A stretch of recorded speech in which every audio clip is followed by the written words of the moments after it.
Hello, everyone, and welcome back to another Rockies Daily. I'm your host, Scott Ayers, where we talk all things Colorado Rockies. And folks, we are getting closer and closer to the start of the season. Rockies baseball is almost here. And if you are watching this video for the first time, please make sure to hit that like button, subscribe, share with your kids, your neighbors, your mom, dad, whoever that might be. But overall, thank you so much for watching. Really appreciate that you're here. Now let's talk about the Colorado Rockies. And look, we've gotten some different storylines. We've had some really fun storylines like the breakout of Kyle Karros this spring, Ryan Ritter looking good this spring, and obviously some promising futures of Cole Carrick and Charlie Condon. Now let's talk about one storyline that's maybe been the most negative in my opinion, and that has been Ryan Feltner and his very, very bad spring, and he adds to his collection of poor performances against the Cincinnati Reds. He gives up 6 hits, 3 earned runs. He did have 4 strikeouts, but he also gives up another home run in 3 innings pitched. And it's now 3 performances that were all very bad for Feltner. An ERA over 10, and it's limited time. I recognize that. But at a certain point, you need to see something in the spring. And it's not like we're asking for much, right? We're not asking to give us 7 scoreless frames and look perfect by any means. But I don't think it's also crazy to ask to have 2 scoreless innings.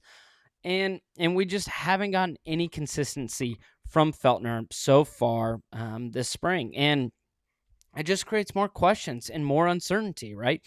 Third thing that we're talking about today are just the different crossroads of what the Rockies will have to decide and what they'll do with maybe some vets, younger guys. And this is a big one because the Rockies are obviously looking for that 5th and final starter to begin the year, but as well as just building pieces. And if Feltner can't go in terms of he's just not very good, I don't see why you would slot him as that 5th starter. I would much rather look to some of your different options like Gordon or Dollander or Sullivan as potential options at this point. On top of that, too, for Feltner, it's more than just being that 5th guy. He's someone that, you could actually have as someone to trade with a little bit of trade value. But that goes out the door if he's bad. The opportunity to trade Feltner for other pieces on this team or, future prospects becomes non-existent if Feltner is bad. And that's a huge issue for the Rockies because let's face it, he's 29 years old. He's not overly young. He still obviously has enough in the tank, but it's concerning on multiple fronts, of one of which is a guy starting for the Rockies. And secondly, the Rockies don't have a ton of assets to trade. And if Feltner is bad, that just limits the pool even further. So look, it's spring training. There's still plenty of time. He can show that he deserves to be the 5th guy. But what we've seen so far is he does not look like he deserves to be starting for the Colorado Rockies, at least to begin the year, which is crazy to say because of how bad this rotation was last year. But it's just not going to cut it, and it's almost a little frustrating to see someone that you would hope at least would take it somewhat seriously to have these kind of struggles early on in the spring. Just isn't a huge sign to feel positive. I think it'd be one thing if he's coming off, a couple strong seasons. You're just struggling a little in the spring, but he hasn't been dominant. And so more struggles is just, we shouldn't give him, a huge leash, right? Like there should be, some guardrails put up in case he does struggle to start the year. And let's say he is that 5th rotation guy. I would watch him very closely because if he has a couple of bad starts, you've got to yank him and go somewhere else. So just a disappointing spring from Feltner. He can turn it around. That's the beauty of it. But man, a lot to be disappointed about with Feltner so far in the spring. And there's a second guy who struggled this spring, and this is different. Hunter Goodman has been really bad this spring. 2 for 21 in the spring, 0 for 3 today against the Reds. And in the spring, he has 1 home run, 4 RBIs. He's walked twice, and he has 6 strikeouts. And why are we talking about this? Because obviously, once again, it's not a huge sample size. Guys are going to have 500-600 at bats in a season. 21 at bats is pretty small. But why this matters? It kind of goes into that bigger picture that the Rockies have struggled with, and that is just building consistent pieces for this team to have those pillars to move forward. And really, like, you look at a lot of these guys, Tovar, Doyle, Goodman, Jordan Beck, we talked about yesterday as a potential piece.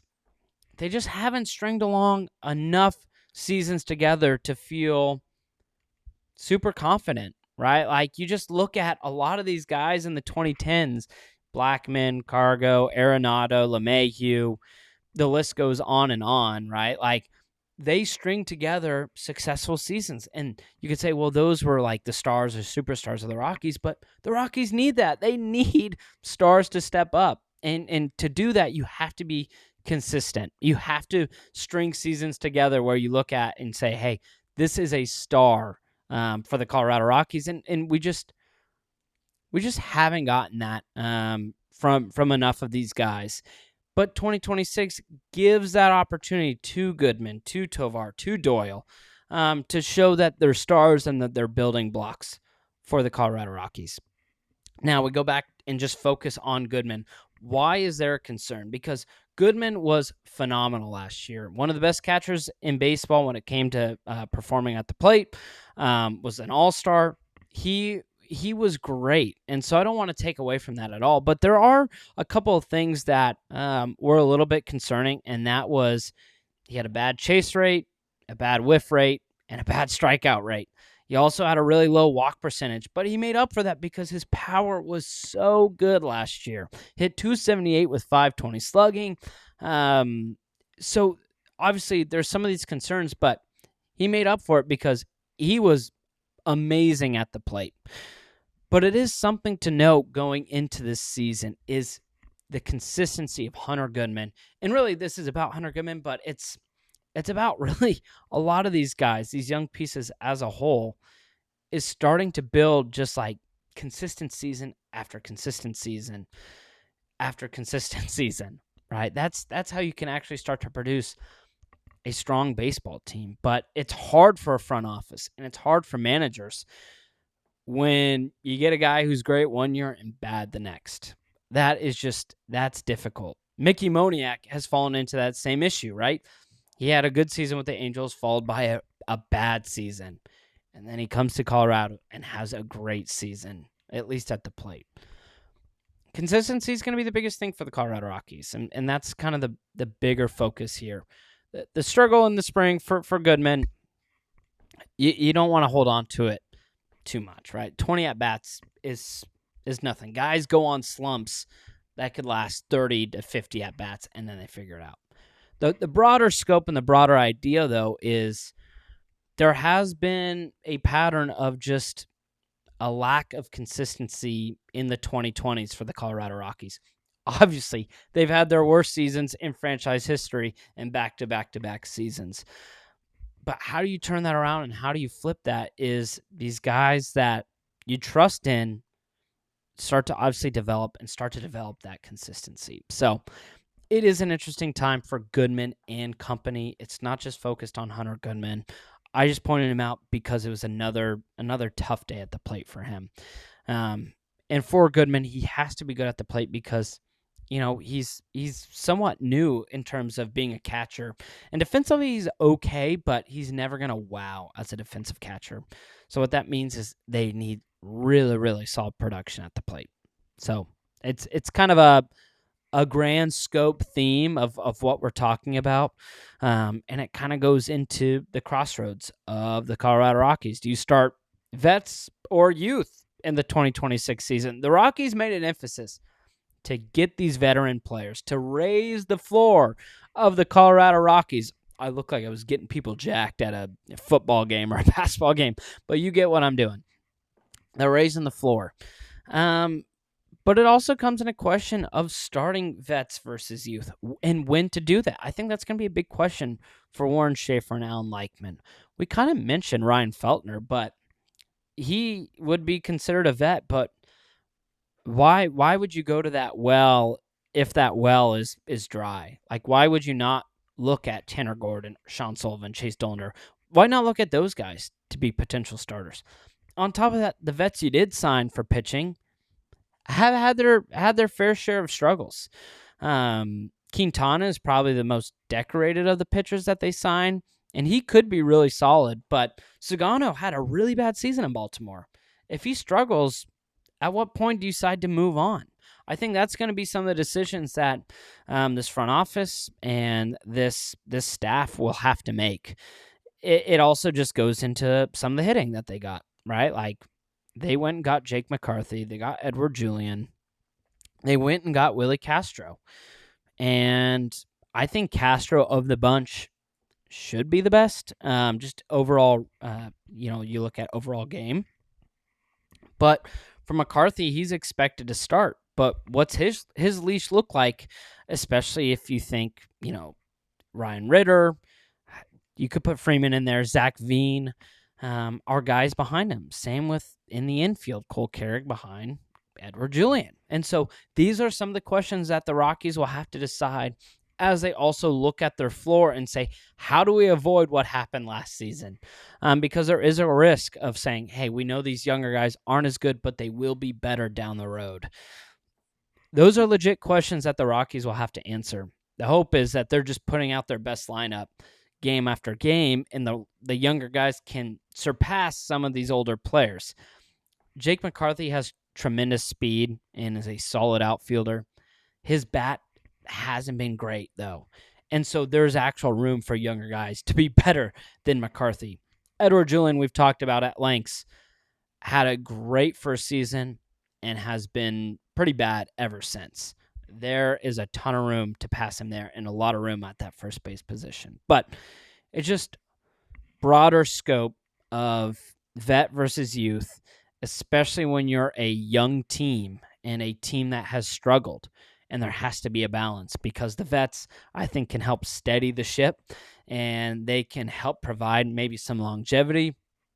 But with these youths, you also are banking on the overall potential and what they hopefully can become to make this team better in the future. So there's no real answer to it yet, and I think it's just one of the storylines that we will need to follow going into the 2026 season because the Rockies actually have some vets on this team, and more vets, I guess, when it comes to actually pitching. So we'll just have to wait and see. They had some vets last year, I guess, with Senzatella and Herman. But I should just say new faces that are vets. That's probably a better way of putting it. But you get the point. Vets versus youth. That will be one of the things that we follow in the 2026 season.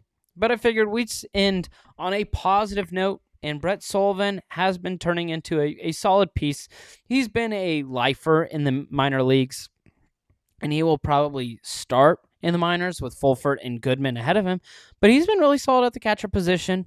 0 for 1 today, so these stats probably aren't fully up to date, but he's hitting over 500, 600 slugging so far, 9 hits and a pair of home runs with 6 RBIs.